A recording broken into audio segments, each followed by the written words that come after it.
सर्दी का मौसम शुरू हो गया है। सर्दी के मौसम में बच्चों की सेहत का ख्याल रखने के लिए विशेष ध्यान देना होगा। इसी के चलते भोगांव के निजी चिकित्सक डॉक्टर यज्ञ मित्र ने बताया कि सुबह और शाम को मौसम बहुत सर्द रहता है। ऐसे में सेहत का ख्याल रखना चाहिए। यदि किसी में कोई भी बीमारी के लक्षण पाए जाते हैं तो स्वास्थ्य केंद्र पर पहुंचकर चिकित्सक से परामर्श जरूर लें। उन्होंने बताया कि सर्दी के मौसम में ऊनी कपड़ों का प्रयोग करें।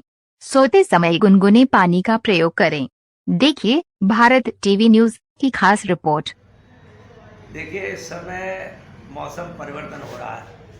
दिन में रहता है मौसम में अभी भी गर्मी रहती है और शाम को विशेष तौर से इस सर्दी के मौसम में सबसे अधिक बचाव इस बात का रखना है कि प्रातःकाल या सायंकाल सर्दी अधिक रहती है, तो बच्चों को और वृद्धजन लोगों को सर्दी से विशेष बचाव की आवश्यकता है और उनको घर से बाहर निकलते समय इस बात का विशेष ध्यान रखना चाहिए कि बच्चों के शरीर पे कपड़े ऊनी कपड़े हों, सर ढका हो, कान से हवा पैरों पे और सर से हवा न लगे, सर्दी न लगे, इसलिए बचाव के लिए ऊनी कपड़ों की पहनने की उनको आवश्यकता है।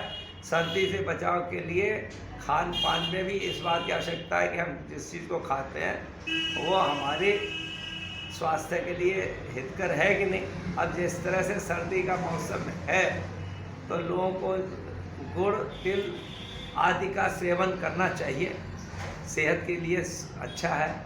डॉक्टर साहब, इस मौसम में कौन बीमारियां फैली और कैसे रोकथाम करनी चाहिए उन बीमारियों की? ये सर्दी बढ़ रही, विशेष तौर बच्चों के लिए सबसे अधिक खतरनाक और वृद्धजन के लिए ये इसलिए खतरनाक है। खांसी के साथ जो ज़्यादा बूढ़े लोग हैं, जो लोग 60 या 50 से ऊपर, उनको अस्थमेटिक सांस के रोग की दिक्कतें रहती हैं और उसमें आपने अधिकतर अखबारों में पढ़ा होगा कि इतने लोग अस्थमा से ख़त्म हो गए और बच्चों की बीमारी में निमोनिया से ख़त्म हो गए विशेष तौर। और दूसरी बात है, इस दिनों में विंटर डायरिया, सर्दी में विंटर डायरिया होने की भी अधिक संभावना रहती है और युवा व्यक्ति को इसमें जैसे वायरल फीवर चल रहा है तो वायरल फीवर की संभावनाएं रहती हैं, लेकिन विशेष तौर से छोटे बच्चों को और वृद्धजन को बचाव रखने की अधिक आवश्यकता है, क्योंकि ये जो हैं बच्चे निमोनिया से पीड़ित हो जाते हैं और वृद्धजन सांस के रोग से पीड़ित होते हैं। कहने का मतलब है समय समय पे डॉक्टर की सलाह लेनी चाहिए। हाँ, ये है कि जब अधिक बीमारी हो और